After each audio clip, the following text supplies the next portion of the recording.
ঈদ মুবারক, ঈদ মুবারক, ঈদ মুবারক। Finally চলে আসলাম ঈদের দিনের একটা ছোট্ট ভ্লগ নিয়ে আজকে এতদিন পর। হ্যালো এভরিওয়ান, আসসালামু আলাইকুম। কেমন আছেন সবাই? সকাল থেকে ভিডিওটা শুরু করছি, ঘুম থেকে উঠে দেখি আম্মার সেমাই রান্না কমপ্লিট। তা আম্মার সেমাইটা ঢালতেছিল, আমি একটু ভিডিও নিয়ে নিলাম।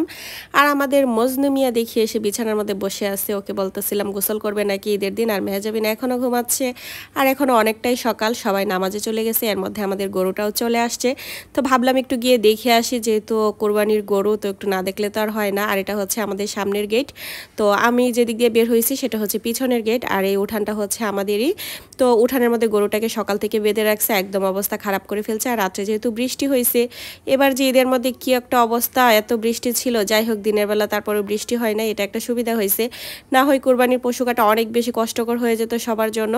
তো এই তো একটু বাহিরে আসলাম, এটা হচ্ছে আমাদের বাসার সামনে রাস্তায়, যে সবাই নামাজ থেকে চলে আসতেছে। আর একটা গরু এখানে বেঁধে রাখছে, এটাও কোরবানি করা হবে। যাই হোক, তারপর গিয়ে দেখি আম্মা সেমাই ডেকোরেশন করতেছে, একটু ভিডিও নিয়ে নিলাম। আর ওই দিক দিয়ে হচ্ছে আম্মা নুডলস বসাচ্ছে। আসলে কোরবানির আগে কেউ বাসায় খাওয়া দাওয়া করে না, এজন্য রান্নাবান্না খুব কম হচ্ছে। আর কোরবানি দেওয়ার পরও হচ্ছে খেতে খেতে একদম কোরবানি মাংস রান্না হওয়ার পরেই সবাই খায়, এজন্য আর এত কিছু আয়োজন করা হয় না সকালবেলা। পরে যদি কারো খেতে ইচ্ছা করে তখন আম্মা হচ্ছে রান্নাবান্না করে দেয়, খাওয়া হয় আর কি। তো আম্মা এখানে অল্প একটু নুডলস করে নিচ্ছিল, খুবই সিম্পলভাবে। আর এই যে মজনু আমার কাছে এসে ঘেঁষতেছিল, ওকে একটু আদর করতেছিলাম। আর এই যে আমার ভাইয়ের ছোট ছোট বাচ্চাগুলা, তার বিড়াল দিছে এই বাচ্চাগুলা, তো এগুলো অনেক বেশি কিউট, এগুলোকে দেখলেই কিন্তু আদর করতে অনেক বেশি ইচ্ছা করে। তো মুয়াজ ধরে ধরে এনে আমার কাছে দিচ্ছিল, আর আমি একটু আদর করতেছিলাম। আমাদের বাসায় এখন বিড়ালে ভরে গেছে। আমার ভাইয়ের হচ্ছে বড় 2 বিড়াল আর ছোট ছোট 4টা বাচ্চা, এর মধ্যে আবার আমার বিড়ালটাও ওইখানে। তো সব মিলে অনেক। এটা হচ্ছে আমার ভাইয়ের আরেকটা বিড়াল, ওর নাম হচ্ছে টমি। আর আমাদেরটার নাম হচ্ছে মজনু। আর আরেকটা মেয়ে বিড়াল আছে, ওইটার নাম হচ্ছে ফিওনা। যাই হোক, বিড়ালের আড্ডা সব কিছু নিয়ে বিড়াল সবাই খুব পছন্দ করে, আমার বাচ্চারাও খুব পছন্দ করে। তো পায়েসটাও বেড়ে নিল আম্মা। এই যে মুয়াজ কাঁধে বিড়াল নিয়ে ঘুরতেছে, আমি একটু ভিডিও নিয়ে নিলাম। তারপর আম্মা সেমাই রেডি করে বলতেছে, তোরা কিছুই খাস না, এত কিছু রান্না করা হয়েছে, না খাইলে এটি শেষ হইব কেমনে। তো এই জন্য হচ্ছে আম্মার বকাঝকা খায় একটু সেমাই নিয়ে নিছি, তারপর একটু পায়েসও নিয়ে নিলাম। মাশাআল্লাহ, অনেক বেশি ভালো লাগতেছে। ঈদের দিন সকাল সকাল একটু মিষ্টি খেলে কিন্তু বেশ ভালোই লাগে, তাই না? যাই হোক, এই তো পায়েস খাওয়া শেষ, এর মধ্যে কোরবানি হয়ে গেছে, তো গোস্ত কাটতেছিল। এর মধ্যে আমি একটু গেলাম ওই দিকে, এটা হচ্ছে আমাদের বাসার সামনে, আমি একটু ভিডিও নিয়ে নিলাম। আর এই খাসিটাকেও কোরবানি দেওয়া হবে। আমার আব্বা আসলে অ্যালার্জির জন্য গরু খাওয়া নিষেধ, এই জন্য আব্বা হচ্ছে এই খাসিটা কোরবানি দিবে। এটা হচ্ছে জাস্ট আব্বার জন্য আর কি। যাই হোক, এই তো বাসায় গোস্তও চলে আসছে, তো রেডি করা হচ্ছে রান্নাবান্না করার জন্য। তো সব কিছু কেটে কুটে রেডি করতেছিল, আমি একটু ভিডিও নিয়ে নিলাম। এর মধ্যে আবার খাসির মাংস রান্না করার দায়িত্ব পড়ে গেছে আমার উপর। আব্বা বলতেছিল আমি যেন খাসির মাংসটা রান্না করি, তো কি আর করা, যেহেতু আব্বা খাবে তো এজন্য বসিয়ে দিলাম।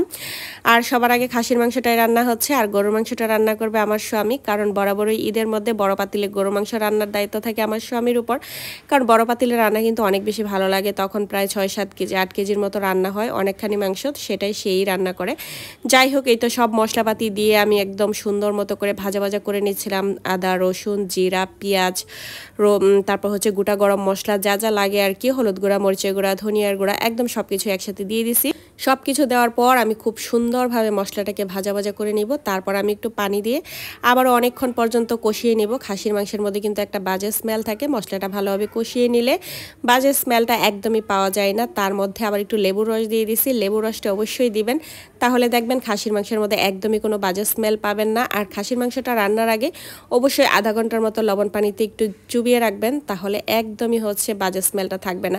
যাই হোক, কষিয়ে টষিয়ে আমার রান্না শেষ, এখন পেঁয়াজ বেরেস্তাটা উপরে দিয়ে দিচ্ছি, দিয়ে আবার ওইটাকে একটু নেড়ে চেড়ে দিব। আর পেঁয়াজ বেরেস্তাটা যদি দেন উপরে, তাহলে কিন্তু খাসির মাংসের খুব সুন্দর একটা স্মেল আসে। খাসির মাংস খাচ্ছেন না কি খাচ্ছেন বুঝতেই পারবেন না। যাই হোক, দেখেন খুব সুন্দর কষা কষা করে রান্না করছি, প্রায় 3 কেজির মতো। এখন হচ্ছে আমার স্বামী বসিয়ে দিচ্ছে গরুর মাংস, এখন হচ্ছে তার দায়িত্ব, তো তারও একটু ভিডিও নিয়ে নিলাম। এই তো হচ্ছে সে সব মশলাপাতি দিয়ে বসিয়ে দিচ্ছে, আর ওই দিক দিয়ে হচ্ছে আম্মা, খালা, তারপর হচ্ছে আমার ভাইয়ের বউ, ওরা সবাই হচ্ছে মাংসগুলি গুছিয়ে নিচ্ছিল, যেহেতু আমিও ওইখানেই কুরবানি দিচ্ছি আব্বার সাথে। তো তারা হচ্ছে মাংসগুলো প্যাকেট করে ফ্রিজিং করতেছিল, আর রান্নাবান্নার দায়িত্ব ছিল আমার উপর আর আমার স্বামীর উপর। তো এই তো দেখেন একদম বড় একটা হাঁড়িতে এখানে প্রায় 6 কেজির মতো মাংস ছিল। তো এর ফাঁকে আবার একটু চা খেয়ে নিচ্ছিলাম সবাই, কারণ সবারই খুব টায়ার্ড লাগতেছিল। তো এই তো ফাইনালি গরুর মাংসটা রান্না কমপ্লিট। তো সবটা ভিডিও আর দেখাতে পারি না, এর মধ্যে মধ্যে আবার ভাতিজা আসছে, মানে আমার বড় ভাসুরের ছেলে আসছে, তো তার 2টা মেয়ে নিয়ে ওদেরকে বলতেছিলাম খাওয়া দাওয়া করার জন্য, রান্না হয়ে গেছে কিন্তু ওরা কিছুই খাবে না। তারপর ওদেরকে মাংস দিলাম, ওরা হচ্ছে খালি খালি মাংস খাচ্ছিল, মেহজাবিনও খাচ্ছিল। আর ঈদের একটা দিন মেহজাবিন একটা ড্রেসও পরে নাই, কিছুই পরে নাই, জাস্ট গেঞ্জি আর প্যান্ট পরে ঘুরতেছিল। যাই হোক, আজকের ভিডিওটা পর্যন্তই। কেমন লাগলো অবশ্যই জানাবেন। সবাই ভালো থাকবেন। আল্লাহ হাফেজ, টাটা।